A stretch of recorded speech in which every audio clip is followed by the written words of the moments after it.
ঠান্ডা ঠান্ডা স্পেশাল বেলের শরবত। যে পরিমাণ গরম পড়েছে এই গরমে এটা শরীরের জন্য খুবই উপকারী। আজকে আমি বাসায় মজাদার এই বেলের শরবতটি তৈরি করেছি। খেতে বেশ মজা ছিল। আপনারাও এভাবে একবার হলেও বেলের শরবতটি ট্রাই করে দেখবেন। তবে আপনারা কে কীভাবে ট্রাই করেন অবশ্যই আমাকে কমেন্টস করে জানাবেন। স্পেশাল এই শরবতটি তৈরি করার জন্য এখানে আমি নিয়েছি বেল। আর বেলটাকে অবশ্যই পাকা নিতে হবে। আর বেলের শরবত যদি পাকা বেল দিয়ে তৈরি করা হয় অনেক বেশি মজা লাগে। আর এই বেলটা অনেক সুন্দরভাবে পেকে গেছে। দেখুন একটা চামচ দিয়ে তুলতেই কত সুন্দরভাবে বেলটা ভেতর থেকে উঠে আসছে। আমি সব সময় চেষ্টা করি আপনাদেরকে খুব সহজভাবে রেসিপিগুলো শেয়ার করার জন্য। যদি আপনাদের কাছে ভালো লেগে থাকে অবশ্যই আমার চ্যানেলটিকে সাবস্ক্রাইব করে রাখবেন পরবর্তীতে এরকম আরও সহজ সহজ রেসিপি দেখার জন্য। সমস্ত বেলটাই আমি একদম সুন্দর করে চামচ দিয়ে উঠিয়ে নিয়েছি। আর একটুও বেলের ভেতরে কিন্তু নেই। আমি সবগুলো চামচ দিয়ে সুন্দর করে উঠিয়ে নিয়েছি। এখন বেলের ভেতরে যে আঠাগুলো আছে বিচি সেগুলোকে আমি উঠিয়ে ফেলে দেব। আর এগুলো থাকলে বেলের শরবত খেতে কিন্তু ভালো লাগে না। তো সবগুলোকে একদম হাত দিয়ে বেছে বেছে আমি উঠিয়ে নেব।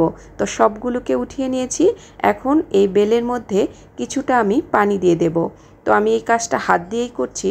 তবে বেলের শরবত তৈরি করার সময় হাত দিয়ে করলে আমার কাছে মনে হয় বেশি ভালো হয়। তো আপনারা কে কীভাবে করেন অবশ্যই কমেন্ট করে জানাবেন।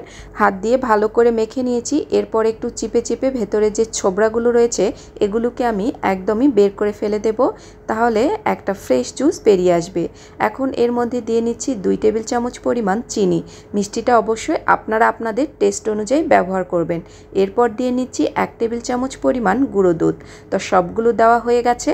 এখন আমি একটা হ্যান্ড ব্লেন্ডারের সাহায্যে এটাকে ব্লেন্ড করে নেব। ব্লেন্ড করে নেওয়ার পরে বেলের শরবতটাকে ছেঁকে নেব। ছেঁকে নেওয়ার একটাই কারণ হচ্ছে ভেতরে যদি দানা দানা থাকে তাহলে সেগুলো বেরিয়ে আসবে এবং বেলের শরবতটা একদমই ফ্রেশ হবে। খাওয়ার সময় দাঁতে কিছু আটকাবে না। এরকমভাবে অবশ্যই বেলের শরবতটি তৈরি করে দেখবেন। তো আমি সবগুলো শরবতই একই রকমভাবে ছেঁকে নেব। তো ছেঁকে নেওয়ার পরে বেলের শরবতটা কিন্তু একদমই ফ্রেশ বের হয়ে গেছে। আর এই শরবতটা ঠান্ডা ঠান্ডা খেতে বেশ মজা লাগে। তো সবগুলোকে আমি একই রকমভাবে ছেঁকে নিয়েছি। দেখুন ভেতরে কতটা ছোট ছোট দানাদার রয়েছে এগুলো কিন্তু বেরিয়ে এসেছে। তো এখন আমি বেলের জুসটাকে একদমই সার্ভ করে নিচ্ছি। তো দেখুন কতটা ইয়াম্মি আর লোভনীয় হয়েছে। আপনারাও কিন্তু এভাবে এই বেলের শরবতটি একবার হলেও বাসায় ট্রাই করে দেখতে পারেন। আমার রেসিপিগুলো যদি আপনাদের কাছে ভালো লেগে থাকে অবশ্যই লাইক এবং কমেন্টস করতে ভুলবেন না। এই পর্যন্তই, সবাই ভালো থাকবেন।